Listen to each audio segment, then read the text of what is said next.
Bueno, y recién Eugenio, claro, nos hablaba de la desinformación que tenían en ese momento y habló y marcó también cómo se sintieron con la falta de reconocimiento posterior, un reconocimiento que hoy sí tiene más margen y tiene mayor volumen, y de eso vamos a estar hablando también con Vicky Rodríguez, que la sumamos a la mesa, periodista especializada en temas de género. Vicky, bienvenida. Hola Gaby, ¿cómo estás? Sí, pensaba un poco cuando escuchaba a Eugenio la importancia de la historia viva y de todos estos testimonios que han acompañado estos 43 años en distintos espacios, y un testimonio fundamental que estuvo faltando durante muchos años, que fue el testimonio de las mujeres que estuvieron en Malvinas, ¿no? Un testimonio que llega y que se conoce para muchos por primera vez en 2012, y que es una oportunidad también para pensar no solo qué hicieron las mujeres en Malvinas, sino qué han hecho las mujeres en otros espacios donde han sido invisibilizadas. Para hablar de esto estamos en comunicación con María Liliana Colino. Ella es excombatiente de Malvinas y es la única mujer que pisó las Islas Malvinas durante el conflicto armado. Hola Liliana, ¿cómo estás? Hola Liliana, buen día. Hola, buen día. Gracias por la llamada, gracias por permitirnos visibilizar algo tan emocionante para nosotros. Liliana, contanos un poco cómo fue tu participación en la Guerra de Malvinas. Bueno, yo había ingresado en Fuerza Aérea como personal militar femenino cuando todavía no había mujeres en ninguna fuerza armada ni de seguridad. Fuerza Aérea fue la primera en incorporar mujeres en 1980. Y en 1982, como personal militar femenino, fui desplegada al Hospital Rubicable en Comodoro Rivadavia. Allí recibíamos pacientes evacuados, les brindábamos atención sanitaria y contención emocional. Además realicé evacuación aeromédica en avión Merlin de terapia intensiva dentro de la costa patagónica, es decir, por ejemplo, cuando un piloto se eyectaba o los tripulantes de un buque era hundido, eran recogidos por buques del Armado, de la Marina Mercante y llevados a puerto cuando estaban graves, los íbamos a buscar con el Merlin y se internaban en el módulo de terapia intensiva del Hospital Reubicable hasta que eran evacuados por su propia fuerza. De evacuación aeromédica en avión Hércules C-130 de Puerto Argentino a Comodoro Rivadavia. Liliana, ¿cuál fue el primer momento en el cual, bueno, te encontrás con los heridos? Digo, ¿cómo fue esa primera instancia de que pasó todo de ser una guerra incipiente a efectivamente tener que trabajar en territorio y curar los soldados argentinos? Sí, sobre todo fue algo para... Esto fue también, hay que tener en cuenta que fue el bautismo de fuego de Fuerza Aérea y por lo tanto de la sanidad. Claro. Nunca Fuerza Aérea había intervenido en una guerra y por lo tanto la sanidad, es decir, todo lo que nosotros teníamos con respecto. A ver, me parece que se nos ha cortado un poquito el audio, vamos a retomar contacto. Ella es María... Aparte, esta fue una guerra muy especial porque fue en una isla, cosa que tampoco... Estamos teniendo algún problemita con el audio, Liliana. Bueno, ella fue enfermera, es veterana de la guerra de Malvinas. Integrante de Fuerzas Aéreas Argentinas, sí. Y el 21 de mayo fue la única mujer con rango militar que pisa Malvinas para una tarea de recuperación de heridos que estaban tratando de ser evacuados, y bueno, ahora, nada, parte de todo ese proceso, junto con otras mujeres que han trabajado tanto en la parte médica, de enfermería, como de otras tareas dentro del conflicto armado del Atlántico Sur, han logrado, hace no tanto tiempo, un reconocimiento. Hola Liliana, ¿cómo estás? Retomamos el contacto, Liliana. Bueno, lo siento, pero viste que a veces la tecnología no nos ayuda mucho. No pasa nada, tranquila. Nos estabas contando, bueno, de ese momento en el que empiezan a llegar los heridos. Sí, en realidad en la evacuación aeromédica lo que se hace es cuando el avión comienza a carretear, porque a mí me tocó hacerlo cuando ya estábamos en plena alerta roja, es decir, cuando ya se había producido el desembarco inglés. Por lo tanto, la evacuación aeromédica fue diferente. Antes de que fuera el desembarco, cuando todavía no había bombardeos tan intensos, que después, al principio, el Hércules aterrizaba y descargaba todos los pertrechos que había pedido Puerto Argentino y cargaba a los heridos.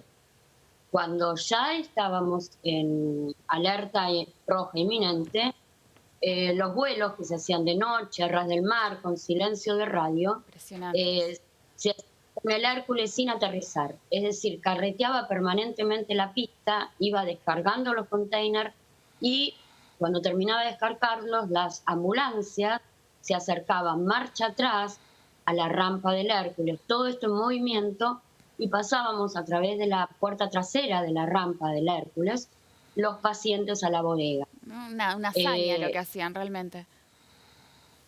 Esto, sí, en general, todo se debió adaptar a situaciones que no estaban previstas, porque normalmente el Hércules aterriza, descarga y carga. En este caso era imposible. El Hércules es un avión muy grande, de mucho peso. Nosotros en Fuerza Aérea le decimos la chancha. Por lo tanto, si aterriza, necesita mucho tiempo para el despegue. Claro. Por ser tan grande, es un blanco muy fácil para el bombardeo. Entonces, si lo bombardeaban, se perdía el Hércules, que era el medio de transporte que teníamos, se perdían las vidas que estaban dentro del Hércules y también las ambulancias que estaban en la pista. ¿Por qué? Porque las ambulancias no tenían contacto con la torre de control. Así que la única manera que tenían de saber que iba a haber un bombardeo es cuando veían que el Hércules comenzaba a elevar la panza, ¿no es cierto? Así que fue de extrema tensión. La idea era tratar de evacuar la mayor cantidad de pacientes posible, pero la limitación eran los bombardeos. Y cuando vos te convocan para esa tarea, ¿qué sentiste? ¿Qué pensaste en ese momento? Emoción, incertidumbre, ambas cosas juntas, porque era algo que nunca había vivido, que nunca había podido practicar previamente, como le pasó a todos. En realidad nadie pudo practicar nada de esto previamente. Todo lo habíamos hecho en forma teórica o suponiendo cosas, pero nunca imaginamos que íbamos a tener que hacer una evacuación con el Hércules en movimiento, por ejemplo. Claro. Así que todo eso te crea una incertidumbre, pero también la emoción de pisar las Malvinas, como yo siempre digo, cuando flameaba la bandera argentina. Y la emoción de que te queda para siempre en el corazón de sentir que cuando estuviste eran argentinos. Liliana, recién hablábamos con Eugenio, también excombatiente, y él decía, bueno, hubo una desmalvinización cuando volvieron. ¿Lo sentiste vos también así? Entiendo que además el reconocimiento a las mujeres que lucharon en Malvinas llega todavía más tarde que al resto de los combatientes, con lo cual, bueno, esa demora todavía es peor aún, ¿no? para la historia argentina. Pero digo, ¿cómo lo sentiste vos a ese retorno y qué sentís hoy por Malvinas? Bueno, con respecto al reconocimiento no es así. Nosotros fuimos reconocidas al mismo tiempo de los varones. Lo que pasa es que visibilización. Yo, por ejemplo, fui condecorada el 1 de mayo de 1983 en el helipuerto, el edificio Cóndor, en el mismo acto que los varones. El Congreso nos condecoró en el 92 igual que los varones.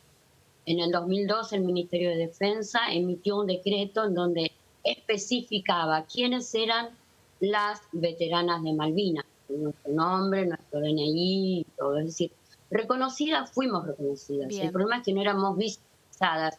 Y es porque éramos muy pocas y estuvimos en lugares muy específicos.